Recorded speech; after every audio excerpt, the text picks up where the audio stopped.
बिस्मिल्लाहिर्रहमानिर्रहीम। यासिर हुसैन सीनियर ज़राअत ऑफिसर। अदीन जिंक सल्फेट और डीएपी को हम आपस में मिलाने की ना मिलाने की रिकमेंडेशन देते हैं। डीएपी में बहुत सारे माइक्रो न्यूट्रिएंट जो है हम उसको मिक्स नहीं कर सकते, जैसे कि कॉपर है, इसके अलावा फेरस है, इसके जो सल्फेट हैं खासतौर पर ये फेरस सल्फेट की शक्ल में या कॉपर सल्फेट की शक्ल में या इसके अलावा मैंगनीज सल्फेट की शक्ल में ये सारे माइक्रो न्यूट्रिएंट आते हैं और इनको हम डीएपी जो है डाइमोनियम फास्फेट जो कि हमारी बुनियादी खाद है जिसको हम फास्फोरस के सोर्स के तौर पे यूज़ करते हैं, उसको हम इसमें मिक्स करके जो है ना वो अप्लाई नहीं कर सकते।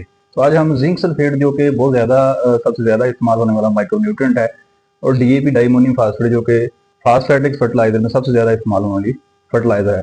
आज हम उन दोनों का रिएक्शन जो है आपको दिखाते हैं कि दोनों को हम मिला के जो है वो डाल सकते हैं या नहीं डाल सकते। ये मेरे पास डाइमोनियम फास्फेट या डीएपी पड़ी है, इसको हम आज रिएक्शन इधर इसका दोनों को इकट्ठा मिक्स करके इनका रिएक्शन करवा के देखेंगे।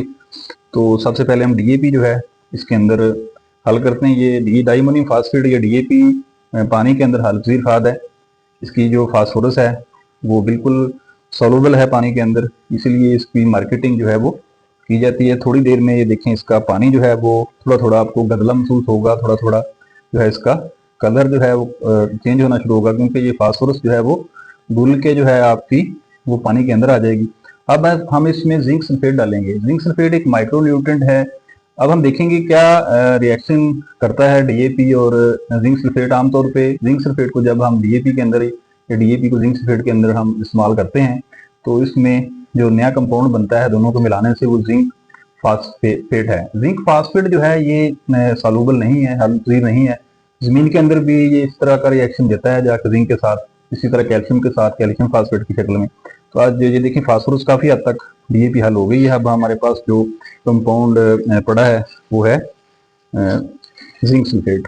ये जिंक 35% जिंक सल्फेट है, नॉन चिलेटेड है। अब नेक्स्ट हम वीडियो में देखेंगे कि चिलेटेड जो हमारा जिंक सल्फेट है वो कितना रिएक्शन करता है। तो अब हम इसको डीएपी के सोल्यूशन के अंदर थोड़ा सा मिक्स करने की कोशिश करते हैं।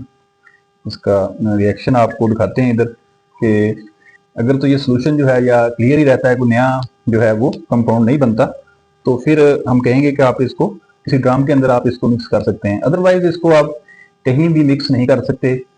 हाँ, फील्ड के अंदर आप इनकी लहदा एप्लीकेशन कर सकते हैं। इसको पहले डीएपी को डाल दें, उसके बाद इसको इकट्ठा कर दें, तो खास रिएक्शन जो है वो नहीं होगा। लेकिन आप इस ड्रम के अंदर इन दोनों को मिक्स नहीं कर सकते। एक ही जगह पे फर्ज करें आपने दोनों का मिक्सचर बना लिया, डीएपी है आपके पास पड़ी है, ये डीएपी है, इसके साथ हम ऐसे फर्ज करेंगे हमारे पास डीएपी है, तो इसी को हम इसके जिंक सल्फेट का मिक्सचर इसमें ऐड कर लें।